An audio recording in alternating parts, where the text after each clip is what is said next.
Հարգելի հեռուստադիտողներ, ողջունում եմ ձեզ Եվրոմեդիա 24-ի եթերում։ Երբեմն լսողությունը հեռանում է աննկատ եւ դանդաղ, սակայն աշխարհը շարունակում է մեզ հետ խոսել բարձրաձայն։ Այսօրվա մեր հյուրն է Երևանի Պետական բժշկական համալսարանի լոր հիվանդությունների ամբիոնի դոցենտ, Նայիրի բժշկական կենտրոնի քիթ կոկորդ ականջաբան, աուդիոլոգ Գայանե Սարգսյանը։ Բարև ձեզ, Գայանե Հայկովնա, շնորհակալ եմ, որ ընդունեցիք մեր հրավերը մասնակցելու մեր հաղորդմանը եւ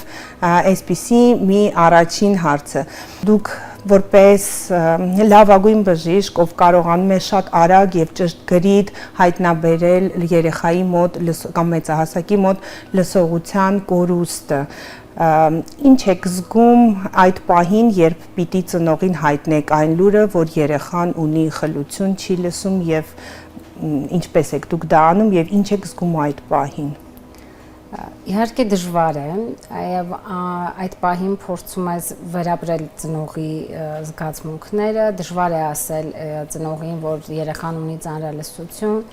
այլ ավելի դժվար է ասել, որ խորը աշճանի ծանրալսություն է, խլություն է, բայց ծնողը երբ որ գալիս է արդեն այն փուլ, երբ որ մենք ախտորոշում ենք, արդեն ունի իր մեջ այդ կասկածները, որովհետեւ անցել է 2 սկրինինգային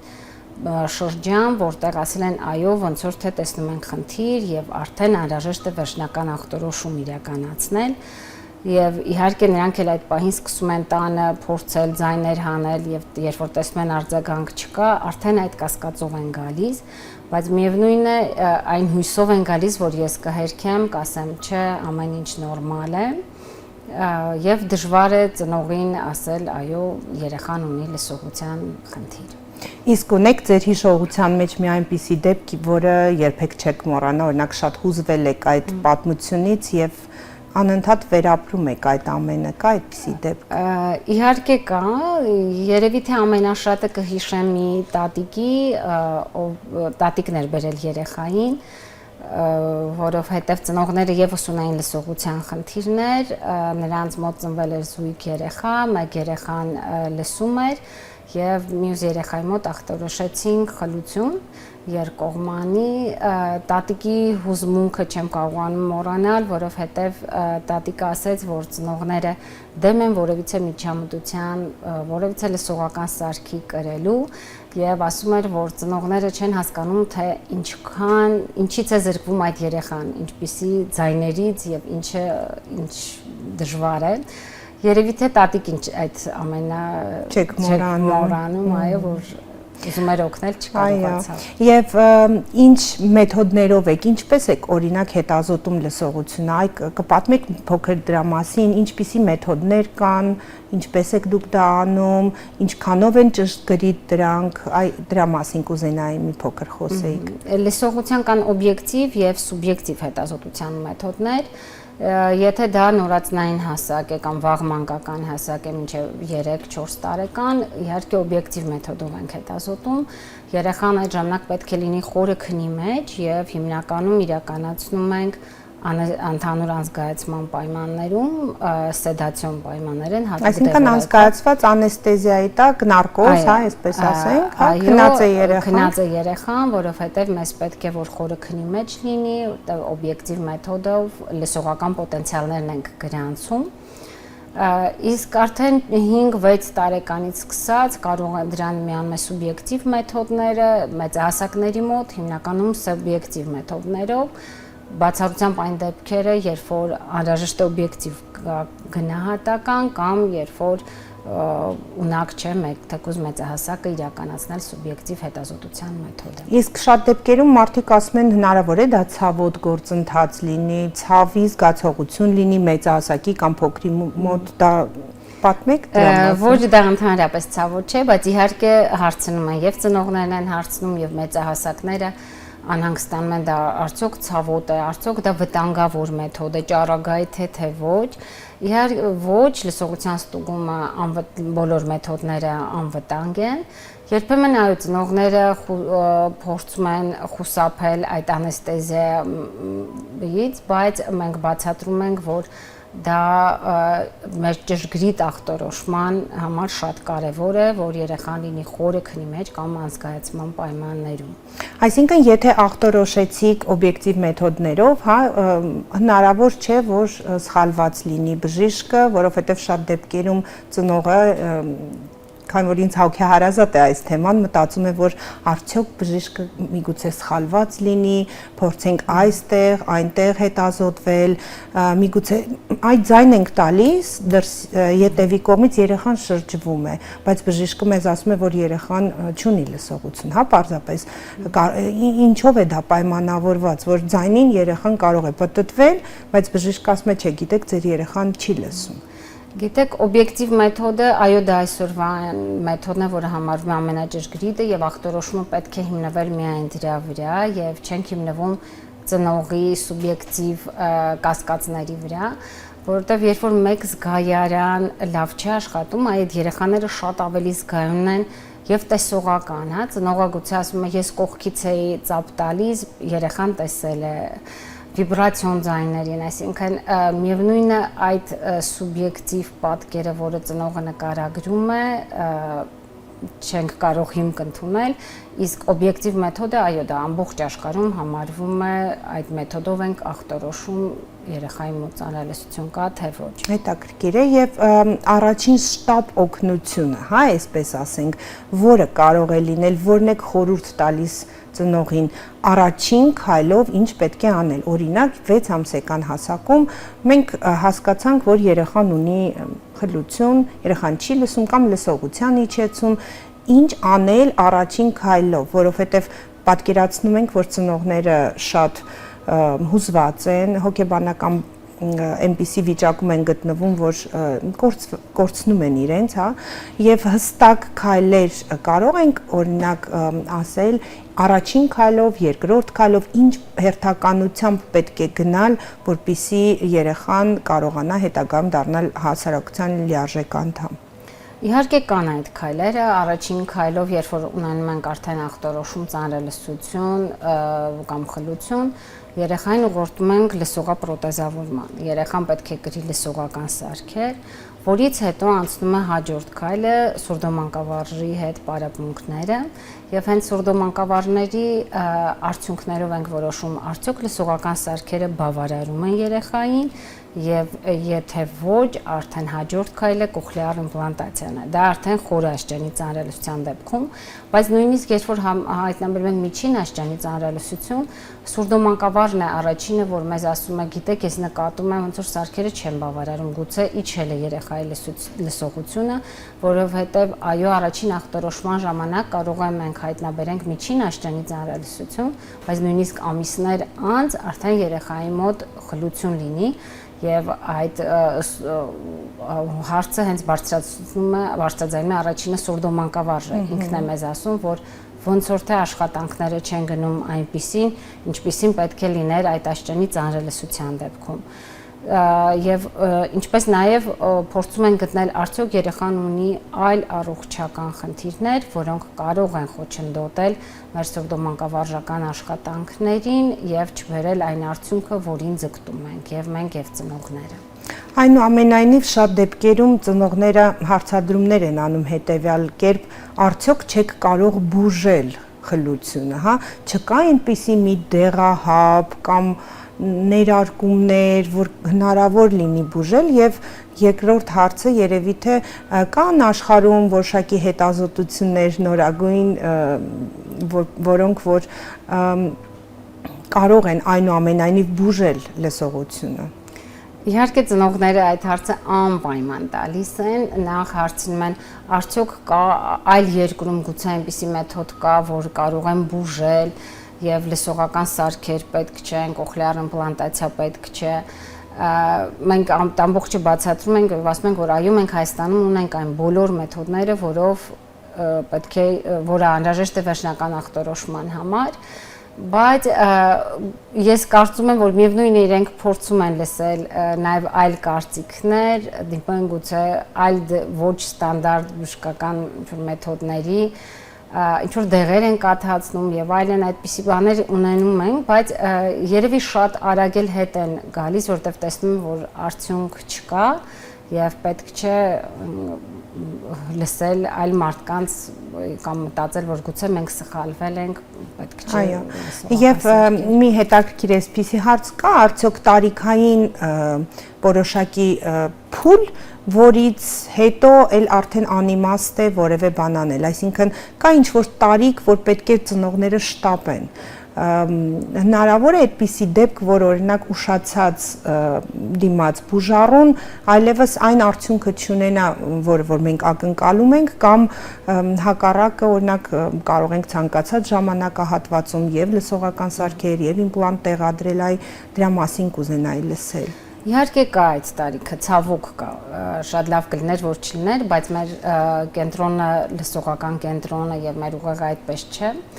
Մինչև 3 տարեկանը դա համարվում է այն փուլը, երբ մենք պետք է ախտորոշենք, կդնենք լսողական սարքեր, անհրաժեշտության դեպքում իրականացնենք կոխլեար իմպլանտացիա, որից հետո արդեն գուցե եւ եթե նույնիսկ անենք լսողապրոթեզավորում, կոխլեար իմպլանտացիա, երեխան գուցե լսի ձայներ, բայց չի հասկանա, թե ինչ է լսում։ Եվ երբեմն ցավոք դիմվում են, օրինակ դիմում են 10 տարեկանում, 12 տարեկանում, երբ որ երեխան սարքել չի կրել, ժեստերի լեզվով է շփվում, արդեն այո կոխլեար իմպլանտացիան մենք բացատրում ենք, որ գուցե ձայն միայն լսի, բայց խոսքը չի հասկանա։ Այնուամենայնիվ պետք է ֆիքսենք, հասկանանք եւ տարածենք, այդ գաղափարը, որ որքան շուտ կարողանանք սկսել աշխատանքները, այնքան ավելի արդյունքը կարող է գրանցվել։ Միանշանակ եւ հենց լսողության նորացնային սկրինինգ ծրագիրը հենց դրա համար է ներդրվել, որտեղ դժվար է ծնողին հասկանալ, եթե լսողության սկրինինգային ծրագիրը չլիներ, դժվար է հասկանալ արդյոք երեխան լսում է թե չէ։ Եվ իսկ սկրինինգային ծրագրի շնորհիվ մենք 6 ամսականում կարող ենք ախտորոշել եւ որևիցե ժամանակ չկորցնենք, արագ սկսենք։ Շնորհակալություն եւ այսպիսի հետաքրքիր հարց, երեխան անուշադիր է, դպրոցում լավ չի սովորում, թելադրություն լավ չի գրում, ունենում է սխալներ, խոսում է ոչ այնքան մաքուր եւ պարզ, ունեք այդպիսի հետազոտություններ կամ այդպիսի տեղեկություններ, արդյոք դպրոցահասակ երեխաների մոտ առկա լսողության իջեցումները կարող են նպաստել նրան, որ երեխան անուշադիր է եւ չի կարողանում դասի ժամանակ կենտրոնանալ, կան այդպիսի աշխատություններ, հետազոտություններ։ Իհարկե կան այդպիսի աշխատություններ, նույնիսկ կան, եթե առաջին աշճանի ծանրալուսություն ունի երեխան երկկողմանի, դա ազդում է նրա ուսումնական պրոցեսի վրա եւ երբեմն երբ որ երեխաներին մեզ բերում են օրինակ 6-7 տարեկանում եւ նրանք ունեն միջին աշճանի ծանրալուսություն կամ թեթև աշճանի ծանրալուսություն, շատ հաճախ լինում է, որ ծնողն ասում է ուսուցիչն է խորհուրդ տվել, ասել է ոնց որ թե անուշադիր է, հետո այն օրը ասեցի չշրջվեց, կամ ասեցի փոխիր, սխալ գրեցիր, չուղեց, լինում է այդպես, որ այո, ուսուցիչն է առաջինը ծնողին ասում եւ ծնողը բերում է, դա իհարկե միայն թեթև աշճանի ծանրալուսությունների դեպքում, բայց միևնույնն է նրանք ուսումնական առաջադիմության վրա դա իհարկե ազդում է։ Այսինքն խորհուրդ ենք տալիս նաեւ ուսուցիչներին ուշադիր լինել, նաեւ մեր հաղորդման շրջանակներում, եթե կնկատեն այդպիսի դեպքեր, երբ երեխան անուշադիր է, ուղղորդել պարտադիր լսողության հետազոտման։ Իհարկե։ Շատ լավ, շնորհակալություն։ Մի փոքր կուզենայի խոսեինք գլխապտույտների մասին, քանի որ վեստիբուլյար ապարատը, հավասարակշռության ապարատը նաև լսողական անալիզատորի մի մասն է կազմում եւ կուզենայի արդյոք դուք զբաղվում եք դրանով, եթե մարդու մոտ օրինակ կա գլխապտույտներ, արդյոք ինչքանով է դա վտանգավոր, պետք է գնալ բժշկի, պետք է խորհուրդ հարցնել բժշկի, հետազոտվել, ստուգել, եթե մեկ անգամ է գլխապտույտը այդ դեպքում ինչ, իսկ եթե անընդհատ է, պետք է արդյոք միանգամից ճնշման դեղ խմել, որպեսզի գլխապտույտը անցնի, թե սա առանձին այլ խնդիր է։ Դուք ճիշտ ասացիք, որ ներքին ականջը դա լսողության եւ հավասարակշռության օրգան է եւ իրենք կարող են ախտահարվել եւ միասին, այսինքն ունենա մարդը այնպիսի վանդություն, երբ եւ լսողությունն է իջնում եւ հավասարակցության խնդիրներ ունի, կարող են իրենք ախտահարվել առանձին եւ կարող է մարդ ունենալ եւ լսողության խնդիր եւ հավասարակցության խնդիր, բայց այդ երկու խնդիրները իրար հետ կապ չունենան։ Իսկ վեստիբուլյար ապարատի առաջին ախտահարման մեր նշանը ականջածին դա գլխապտույտն է։ Եթե իհարկե մեկ անգամ է եղել կարճ էպիզոդ, դժվարանում եմ ասել, որ անպայման դիմեք եւ անցեք այդ ամբողջ հետազոտությունների շարքը, բայց եթե դա կրկնվող է, իհարկե պետք է դիմել բժշկին։ Հիմնականում իհարկե թե միակ գանգատը գլխապտույտն է, առաջնային դիմում են մարդիկ նյարդաբանի, հետո նյարդաբանը արդեն հասկանում է, որ գուցե սա հավասարակցության օրգանն է, որը գտնվում է ներքին ականջում, ուղարկում է ականջաբանի մոտ, որպեսզի դա բացահայտվի արդյոք դա վեստիբուլյար պաթոլոգիա է, թե այլ, որտեղ գլխապտույտը, որը սուբյեկտիվ զգացում է, կարող է տարբեր պատճառներ ունենալ եւ հիվանդը պետք է անցնի մի շարք հետազոտություններ, այդ թվում եւ վեստիբուլոմետրիա, որը բացահայտի դա ներքին ականջի ախտահարում է, թե ոչ։ Վեստիբուլոմետրիան ցավոտ վախենալու պրոցեդուրա է, արդյոք թե դա անցավ է իրականում։ Ցավոտ չէ, երբեմն տհաճ, հատկապես եթե մարդը ունենում է ախտահարում, որտեվ երբեմն հարկ է լինում մենք գրգռում ենք այդ ապարատը, այսինքն առաջացնում ենք գլխապատույտ, արհեստածին գլխապտույտ, որպեսզի հասկանանք ինչպես է աշխատում վեստիբուլյար ապարատը։ Բայց վախենալու չէ։ Վախենալու չէ։ Շատ լավ։ Իսկ հղի կանանց խորհուրդ է տրվում վեստիբուլոմետրիա անել, թե դա եթե կա գլխապտույտ, չէ, հակացություն չէ, եթե կա գլխապտույտ, այո, պետք է պարզել պատճառը, որտեվ հղի մոտ առավել ուշադիր պետք է լինենք, հասկանանք ինչու՞մն է խնդիրը, իհարկե։ Շատ լավ։ Իսկ ամենա բարդ խնդիրը, որից հետո կարող է առաջանալ լսողության իջեցում, օրինակ խլություն, որ դեպքում կարող է առաջանալ։ Ճիշտ է դա, որ օրինակ ասում են տարիքի հետ է դա լինում, թե պատճառները մի խոսքով, որոնք կարող են լինել եւ կարելի ասել վտանգավոր պատճառներից մեկը որն է ըստ ձեզ։ Ամենահաճախակին ասեմ, դա տարիքային փոփոխություն, այո, ամենահաճախակի լսողության իջեցման պատճառն է, որը 50-ից հետո է դիտվում։ Մյուս ամենատարածվածներից է բարձր ձայնից առաջացած ծանրալսությունը։ Վտանգավոր գուցե նշեմ ակուստիկ նևրինոման, որը բարորակ գոյացություն է, բայց լսողական եւ հավասարակցության նյարդի վրա է լինում, դա, որտեղ դա հիմնականում պահանջում է վիրահատական միջամտություն։ Իհարկե կարող է լինել նաև բնածին ծանրալսություն, որը ինքը վտանգավոր չէ, բայց պետք է ախտորոշել եւ անպայման լուծում տալ, այսինքն կամ կրել լսողական սարք, կամ կոխլեար իմպլանտացիա առաջարկել։ Շատ հետաքրքիր է, իսկ ձեր աշխատանքային պրակտիկայում ունեցել եք նման դեպքեր, երբ օրինակ մարդը արթնանա, ուղղակի առավոտյան եւ ոչինչ չլսի։ Ունենում ենք այդպիսի դեպքեր, բայց դրանք հիմնականում միակողմանիներն են, շատ մեծ տոկոսը միակողմանիներն են,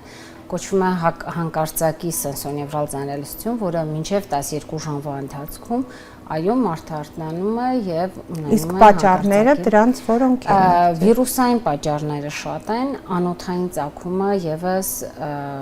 ամենագլխավոր պատճառների մեջ է, երբ որ անոթային սպազմ է լինում կամ փակվում է անոթը եւ այդ լսողական բջիջները չեն սնուցվում եւ առաջանում է հանկարծակի ծանրալսություն։ Շատ լավ, այդ դեպքում անհրաժեշտ է շտապ դիմել, որտեղ շուտ սկսված բուժումը գուցե արդյունք տա։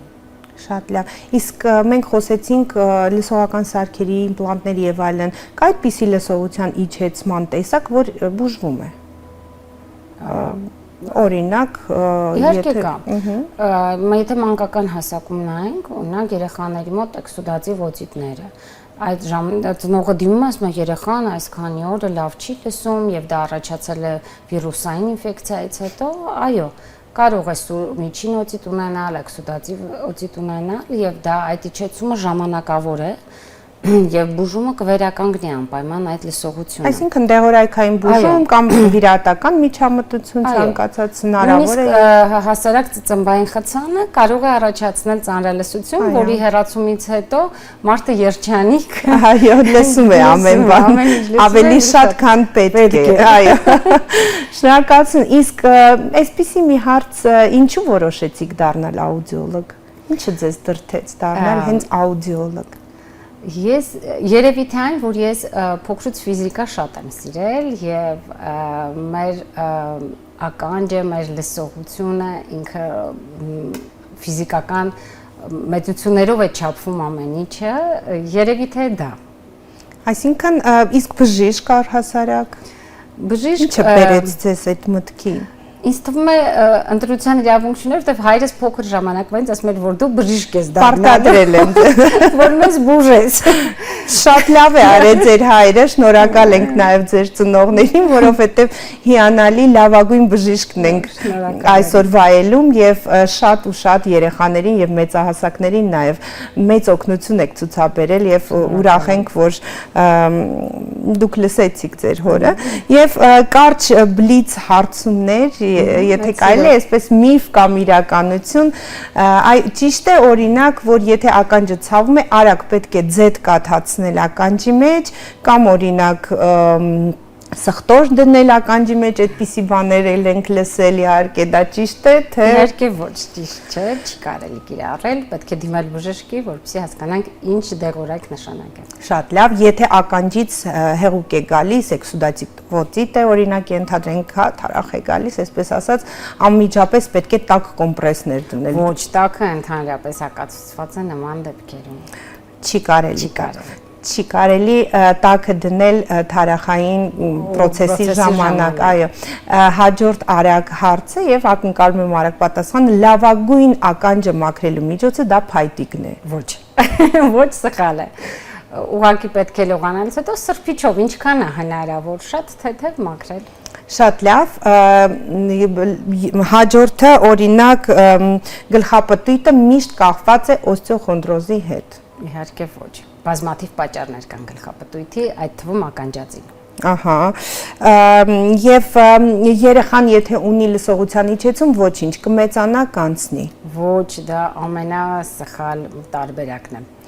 Չի կարելի ոչ մի պարագայում։ Ինչ հետաքրքիր ժողովրդական մեթոդներ եք լսել, որ եւ զավեշտալի է իրականում ձեզ համար եւ սարսափել եք կամ զարմացել եք, այդպիսի սենց